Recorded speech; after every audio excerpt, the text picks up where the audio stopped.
The fifth discipline, the art and practice of the learning organization. This book is a groundbreaking masterpiece in management studies, recognized by the Financial Times as one of the 5 greatest business books ever written. The author, Peter Senge, was named one of the top 10 management gurus by Business Week, and many consider him the most influential management thinker since Peter Drucker. The book presents a crucial proposition. An organization's key to maintaining long-term competitiveness lies in its ability to learn faster and better than its competitors. From this, Peter Senge developed the concept of the learning organization. A learning organization is one where every member is passionate about learning and capable of doing so. When these individuals collaborate, they continuously inspire and support each other in practice, jointly innovating, learning from mistakes, and evolving together as they grow. The 5 disciplines are: 1. Personal mastery. From an individual perspective, maintaining the desire and drive for continuous improvement and breakthrough. 2. Mental models. The fixed patterns, methods, and ideas through which each person views the world. To change behavior, one must first change their mental models. 3. Shared vision. From an organizational perspective, establishing common goals and visions for the team. 4. Team learning. 5. Systems thinking. From a team perspective, let's discuss how to build learning enthusiasm. Everyone needs to work together with one heart and mind, sharing a common goal. As they say, people together make a group, but hearts together make a team. Without this unity, the team will suffer from internal friction and inefficiency. For a team to learn effectively as an organization, every member must first align with shared goals and vision. Many companies display their vision statements and objectives on walls, but these often become mere slogans disconnected from daily operations. Such superficial visions can't inspire genuine enthusiasm. The author emphasizes that for a shared vision to be effective, it must be genuinely embraced and supported by everyone from the heart. This isn't easy to achieve. It requires significant time and effort to communicate, build consensus, and sometimes discover new directions that everyone can support. While this requires considerable investment, the cost of a team lacking shared learning enthusiasm in long-term competition is far greater. Building a shared vision is the 3rd discipline in creating a learning organization, while team learning is the 4th. Once everyone embraces the vision, they need the capability to achieve it. Often, we encounter situations where individual team members might each have high IQs above 120, but collectively, the team's effectiveness drops below 60. The 4th discipline addresses this issue. Team learning enables members to reveal their mental models, exchange thoughts, inspire each other, and progress rapidly through mutual learning. These 4 disciplines might sound complex and time-consuming to implement. That's why they're called disciplines. However, the underlying logic is remarkably simple. They address 2 main aspects. First, clarifying vision and inspiring enthusiasm, individually through personal mastery and collectively through shared vision. Second, developing reflective learning abilities, individually by recognizing and improving mental models, and collectively through team sharing and mutual growth. You might think these 4 disciplines provide a complete framework for learning, and any team mastering them would be exceptional. So why is there a 5th discipline? This brings us to the book's core essence, systems thinking. Systems thinking represents a way of understanding the world. Traditional education teaches us to break down big problems into smaller ones. While this simplifies complex issues, it can make us lose the ability to understand problems from a macro perspective. We often get trapped in partial thinking and simple cause-effect relationships, missing the interconnected system. Systems thinking breaks from this traditional viewpoint, showing us that the world is interconnected, a system of mutual influences. Only with systems thinking can you profoundly change your behavior and perspective. Although introduced last, the 5th discipline is fundamentally the foundation for the other 4. Our level of systems thinking determines how effectively we can implement the other disciplines. That's why this book, despite covering 5 disciplines, is titled The 5th Discipline. I should add that while we've briefly outlined the purpose of the first 4 disciplines, the book provides detailed explanations for each. Due to time constraints, we've focused on the most essential core concepts. Let's spend some time discussing the other 4 disciplines in detail. Today, let's focus our attention on the most crucial and important part, systems thinking, which is the second topic we'll explore. As we mentioned earlier, the fifth discipline is vital in building a learning organization. Why? The answer is simple. Without systems thinking capability, we often create problems in our lives without realizing it. For instance, we frequently see finger-pointing between departments and companies.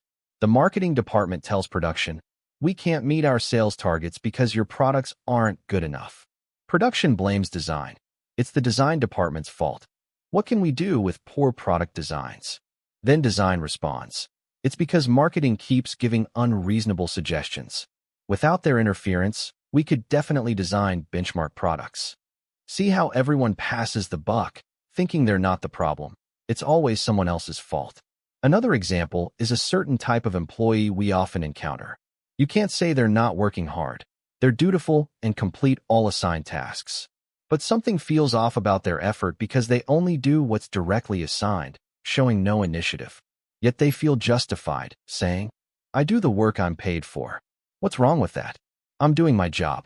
These everyday work and life issues sometimes leave us wondering where the problem lies. On the surface, it might seem like a communication issue or a lack of individual initiative, but when you dig deeper, you'll find these people lack a systems thinking approach. They tend to treat organizations like machines, while those who understand systems thinking treat organizations as living organisms. This might sound abstract, but treating an organization like a machine means viewing it as something to control, existing solely to achieve tasks and performance goals, with each person being just a cog in the machine. Although most companies talk about being people-oriented and caring for employees, in actual competition, most still operate like machines. Take that less than enthusiastic employee mentioned earlier. They see themselves as just a cog, only responsible for their specific duties, disconnected from everything else. The departmental finger-pointing reflects the same mindset. I'm only responsible for my part of the machine. If I do my job well, problems in other departments or the company's poor performance aren't my concern. This mechanical thinking has two main problems. First, it's extremely short-sighted, focusing on simple cause and effect relationships, where people get caught up in immediate problems. Second, it only allows for a partial view, missing the bigger picture. The fifth discipline aims to break through these limitations and help us improve. Let me explain with an example of how systems thinking breaks through this single cause short-sightedness. In 1933, America was in the midst of a financial crisis, with widespread economic depression and millions unemployed. At that time, America's national gold reserves were less than $6 billion, yet they had to cover $41 billion in deposits. Banks began failing in waves, with crowds of people lining up outside, desperately trying to withdraw their savings before it was too late. This bank-run crisis spread across the entire country, and on March 4, 1933, America's financial heart, the U.S. Stock Exchange, officially closed down. Coincidentally, on that same day, Franklin D. Roosevelt was inaugurated as president. If you were Roosevelt, how would you handle this chaos and prevent people from panicking? Roosevelt didn't simply prohibit withdrawals or make empty promises like, "Trust the government, we'll protect your money." That would have been an oversimplified, reactive approach. Instead, Roosevelt applied systems thinking to solve the problem. Though he might not have known this term, he effectively used this method. On March 12, 1933, he addressed all Americans through a radio broadcast, now famously known as his first fireside chat. In this first chat, he explained, "When you deposit money in a bank, it doesn't just sit in a vault. The bank puts it to work by lending to businesses. In other words, when you entrust your money to banks, they keep it circulating, which keeps our economy running. I can assure you that your money is safer in our newly reformed banks than under your mattress at home." Roosevelt's explanation didn't focus on individual issues, but rather explained how the banking system worked as a whole. His approach won Americans' trust, and the next day, when some banks reopened, people lined up again, this time to redeposit their money and valuables. This approach of examining the underlying system rather than surface-level problems has been a common trait among many historical figures. During World War II, many analyzed the conflict through a narrow lens. Japan has superior weapons and better-trained soldiers, so China can't win. This was a prevalent view at the time. However, Mao Zedong took a broader perspective. He viewed warfare as a competition of comprehensive national strength, where time and space were strategic resources. He believed China could trade space for time to wear down Japan's national strength until victory became possible. He was confident that through a prolonged war of resistance, China would ultimately prevail. The former view focused on superficial aspects, while Mao's analysis identified the underlying patterns in the system of warfare. As we often say, your perspective determines your path, and the depth of understanding determines the effectiveness of action. Systems thinking is a crucial tool for elevating our understanding. When companies think at this level about competition, their organizational competitiveness significantly increases. The fifth discipline emphasizes that systems thinking is crucial and can provide tremendous benefits. This leads us to our final question: how can we master and apply systems thinking? As we've discussed in previous book reviews, persistence is a habit that can be developed. The book mentions that changing our cognitive habits and way of thinking requires considerable time. It might take a year or two to become proficient. However, knowing the methods and tools for training systems thinking can accelerate this process significantly. Fortunately, the fifth discipline provides both methods and tools. Let's discuss the methods first, then the tools. The method of practicing systems thinking, simply put, is about finding relationships. This isn't about networking or seeking confidential information. It's quite different. While we typically think by looking for causes, systems thinking requires us to map out the relationships between different elements within a system. For example, consider why a car moves. The conventional thinking would be, because we press the gas pedal. That's causal thinking. But systems thinking approaches it differently by identifying relationships. A car can be viewed as a system where speed, accelerator, and brakes form relationships. The more you press the accelerator, the faster the car goes. The harder you brake, the slower it goes. These are relationships. We can analyze everything by finding relationships between elements to understand how a system operates. You might worry about how long it would take to find all these relationships, but the author simplifies this by identifying just 3 types of relationships: positive feedback, negative feedback, and delay. Positive feedback is when one element increases, causing another to increase, like pressing the accelerator making the car go faster. Negative feedback isn't necessarily negative. It's stabilizing, like how brakes relate to speed. More braking leads to lower speed. These two are fairly straightforward, but what about delay? Delay occurs when action A doesn't immediately cause result B, but rather takes time. For instance, when adjusting shower temperature. When you turn on the hot water tap, it might take about 10 seconds before hot water actually flows out. This is what we call a delay. Why is this delay such an important relationship in systems thinking? This relates to how our brains process information. Our cognitive abilities have a limitation. When there's a significant time or space gap between an action and its feedback, learning becomes more challenging. For example, the plastic bag you throw away today might take hundreds of years to show its environmental impact, making it harder for us to take environmental issues seriously. Think about school. Teachers give frequent tests, major ones every few weeks and minor ones every other day, to provide timely feedback for improvement. If students were tested only once every 3 years, their performance would significantly decline. The timing of feedback directly affects our learning effectiveness. Take the hot water tap example. Even a mere 10-second delay can cause considerable inconvenience. Many of us have experienced the frustration of trying to get the right water temperature. You turn on the hot water, it feels right for a moment, then suddenly becomes too hot. You add cold water, it feels good briefly, then becomes too cool. It takes multiple adjustments to find the perfect balance. That's why understanding delay is crucial in systems thinking. Now that we understand these 3 relationships, positive feedback, negative feedback, and delay, we can apply them to analyze various aspects of our lives, whether it's our company, daily tasks, or family life, gaining valuable insights. However, a new challenge arises. While we have these 3 tools for analysis, examining every situation this way might seem overwhelming. The author acknowledges this concern, but suggests it's not as daunting as it appears. Why? Because with practice, you'll notice that the world operates in patterns and templates. Many situations that seem different are actually similar systems wearing different masks. Once you master these recurring patterns, you won't need to analyze everything from scratch. It's similar to the relationship between basic arithmetic and mathematical formulas. Addition, subtraction, multiplication, and division are basic numerical relationships that help solve many problems.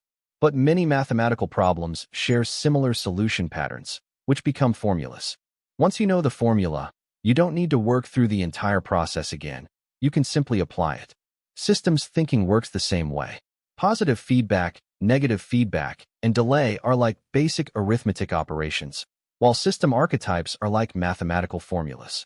By mastering these fundamental models and applying them together, we can better understand complex systems. We can quickly apply systems thinking to solve various complex problems and phenomena in life. Among different models, the author considers two models particularly important to master, which are the tools we'll discuss today: the growth and limits model and the shifting the burden model. What is the growth and limits model? It suggests that when something starts operating smoothly and develops rapidly, this rapid growth inevitably leads to side effects that slow down the growing system, either hitting a ceiling or even declining. While this principle sounds simple, we often fail to consciously apply this model in analyzing daily situations, leading to many mistakes. Let's say you become famous for your public speaking skills, receiving many invitations and commanding higher fees, resulting in better income. While this might make you happy, understanding the growth model would help you recognize that increasing fame could create side effects that limit your speaking career and income. Why?